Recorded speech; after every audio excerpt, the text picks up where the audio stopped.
آپ اس بات کو محسوس کریں کہ غلامی اور آزادی میں فرق کیا ہے. جن کے پاس نہیں ہے وہ فلسطین والوں سے پوچھیں، وہ کشمیر والوں سے پوچھیں، لیکن وہ جو اصل ان کو آزادی حاصل ہے وہ اس کی قدر نہیں کر رہے.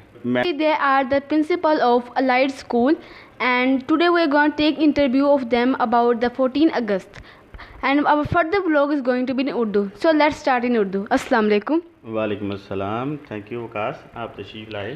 شکریہ. میرا پہلا سوال یہ ہے کہ دو قومی نظریے کی ضرورت کیوں، دو قومی نظریہ کیا ہے اور اس کی ضرورت کیوں محسوس ہوئی؟ دیکھیں، آپ کا جو سوال ہے نا، اس کا جو پہلا حصہ ہے وہ یہ ہے کہ دو قومی نظریہ کیا ہے. تو پہلے ہم اس پہ بات کر لیتے ہیں. دیکھیں، دو قومی نظریہ یہ نہیں ہے کہ یہ پیدا ہوا ہندوستان میں. یہ دو قومی نظریہ تب سے ہی ہے جب سے یہ کائنات وجود میں آئی. یہ دو قومی نظریہ ایک حق اور باطل کا نظریہ ہے کہ ایک وہ لوگ جو رحمان کے پیروکار ہیں اور ایک وہ لوگ جو اس کے باغی ہیں اور جو ان کی تعلیمات کو، اللہ رب العزت کی تعلیمات کو نہیں مانتے. تو یہ روز ازل سے ہی ہے کہ دو قومی نظریہ. تو اب آپ دیکھیں کہ جناب رسالت مآب صلی اللہ علیہ وسلم کی جو بعثت ہے، جتنے تمام انبیاء کی بعثت ہے، تو وہ بیسیکلی ہر جگہ آپ کو دو قومی نظریہ ہی نظر آئے گا. جہاں بھی کہا جائے گا کہ قولوا لا الہ الا تفلحوا، کہ کہو اللہ کے سوا کوئی عبادت کے لائق نہیں، تم فلاح پا جاؤ گے، تو وہیں ایک دیوار کھڑی ہو جاتی ہے. وہیں پہ دو نظریہ بن جاتا ہے. ایک وہ نظریہ جو خالق کائنات کو ماننے والوں کا ہے، اور ایک وہ نظریہ جو خالق کائنات کا اور اس کی تعلیمات کا انکار کرنے والا ہے. اب آپ کے سوال کا دوسرا حصہ جو آپ نے کہا کہ اس کی ضرورت کیوں، یہ کہاں سے پیدا ہو گیا، تو جیسے میں نے عرض کر دیا کہ یہ پیدا نہیں ہوا، یہ آلریڈی ہی موجود تھا. اب میں عرض کرتا چلوں کہ دنیا میں تین ایسی ریاستیں ہیں جو مذہب کے نام پہ ماضر وجود میں آئی ہیں. دنیا کی پہلی جو ریاست مذہب کے نام پہ ماضر وجود میں آئی وہ ریاست مدینہ تھی، جو مذہب کے نام پہ پیدا ہوئی. جناب رسالت مآب صلی اللہ علیہ وسلم اس کے حکمران تھے. دوسری ریاست جو مذہب کے نام پہ بنی وہ یہ پاکستان ہے، کہ آپ اس کا نام ہی اسلامی جمہوریہ پاکستان ہے. اس کا واضح مطلب ہے کہ اس میں جو نظام ہوگا وہ اسلام کا نظام ہوگا، کفر کا نظام نہیں ہوگا، ان لوگوں کا نظام نہیں ہوگا جو خالق کائنات کو اور جناب رسالت مآب صلی اللہ علیہ وسلم کی تعلیمات کو نہیں مانتے. اور تیسری ریاست جو ہے وہ اسرائیل ہے، جو مذہب کے نام پر ہی ماضر وجود میں آئی. تو اس لیے اگر ہم ہندوستان کی بات کریں تو مسلمانوں کے لیے یہ ناگزیر تھا کہ وہ ایک علیحدہ ملک بنائیں جس میں وہ اپنے نظریہ حیات کے مطابق، اپنے پیراڈائم کے مطابق، اپنے ورلڈ ویو کے مطابق زندگی گزار سکے. تو اس لیے یہ جو ہے نظریہ کے مطابق جو ہے یہ پاکستان ماضر وجود میں آیا.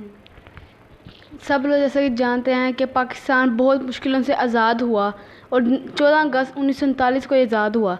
جب پاکستان 14 اگست 1947 کو آزاد ہوا تھا، آزاد ہونے کے بعد جب وہ سارے لوگ ملک میں آ گئے تو ان کو کون سی مشکلات سے سامنا کرنا پڑا؟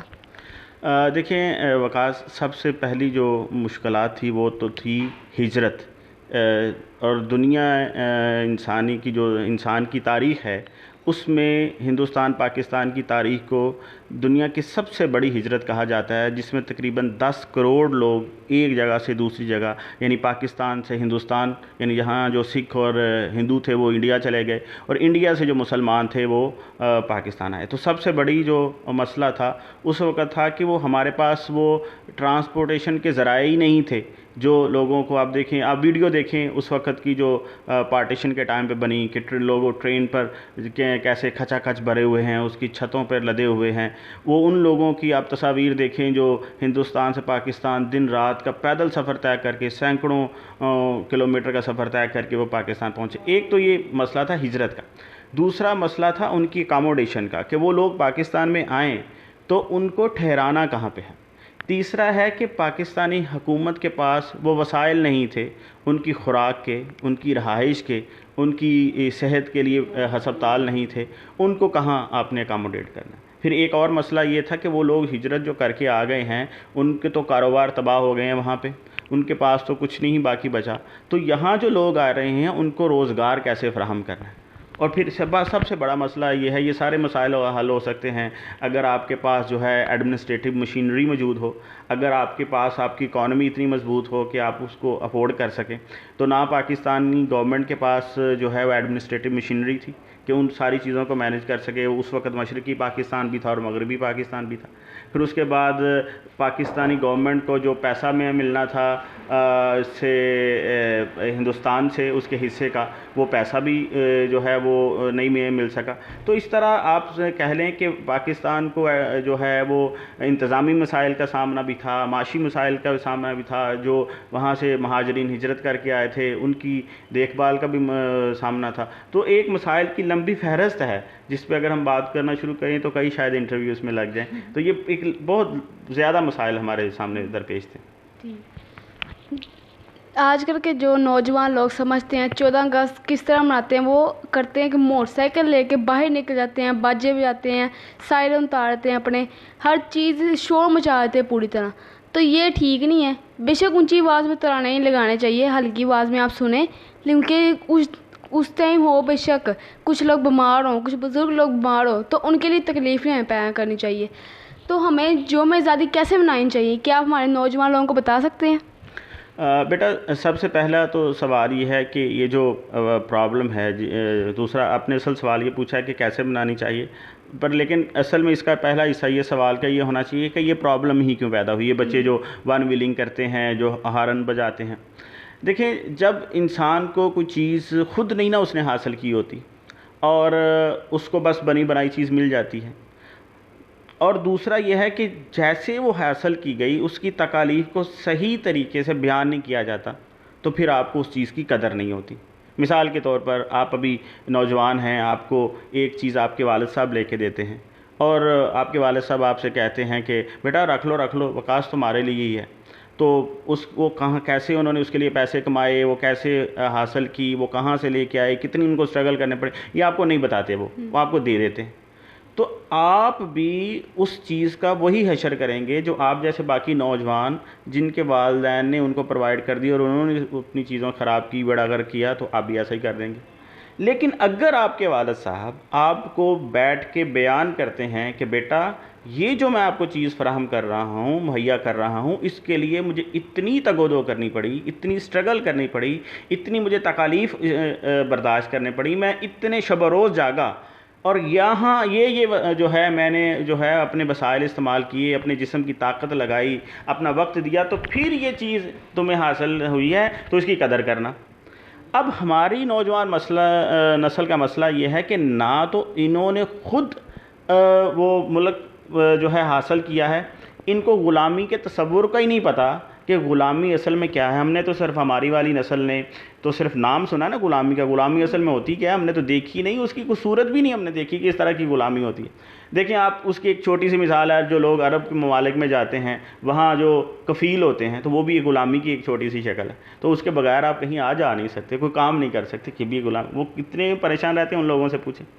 اسی طرح ایک تو یہ مسئلہ ہوا کہ ہماری نسل نے وہ خود حاصل نہیں کیا، اس کی تکالیف کا انہوں نے خود برداشت کی. دوسرا اس کی وجہ یہ ہے کہ ہماری جو پچھلے والی نسل تھی وہ ہماری موجودہ نسل کو صحیح طریقے سے کنوے نہیں کر سکے، سمجھا نہیں سکے، وہ تکالیف بیان نہیں کر سکے کہ بیٹا یہ جو ملک آپ کو دے رہے ہیں یہ کتنی قربانیاں دی ہیں، کتنے بازو کٹے ہیں، کتنی جو ہے عصمتیں لٹی ہیں، پھر کہیں جا کے یہ ملک حاصل ہوا ہے. کتنے گھرانے تباہ ہوئے، کتنے کاروبار تباہ ہوئے، کتنے جو والدین کے بچے گم ہو گئے، کتنی ماؤں کو ان کے بیٹے نہیں آج تک ملے، کتنی عورتیں بیوہ ہو گئیں، کتنے باپ کے بیٹے جو ہے وہ اس میں شہید ہو گئے.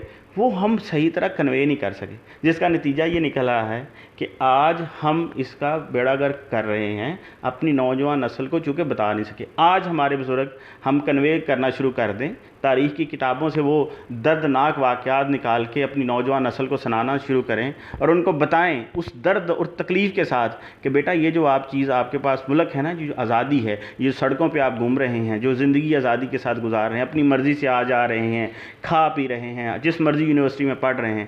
تو اگر آپ یہ وہ پروسیس تھا جس کی وجہ سے آپ کو یہ آزادی حاصل ہوئی تو یقیناً وہ اس سے باز آ جائیں گے. ایک تو یہ.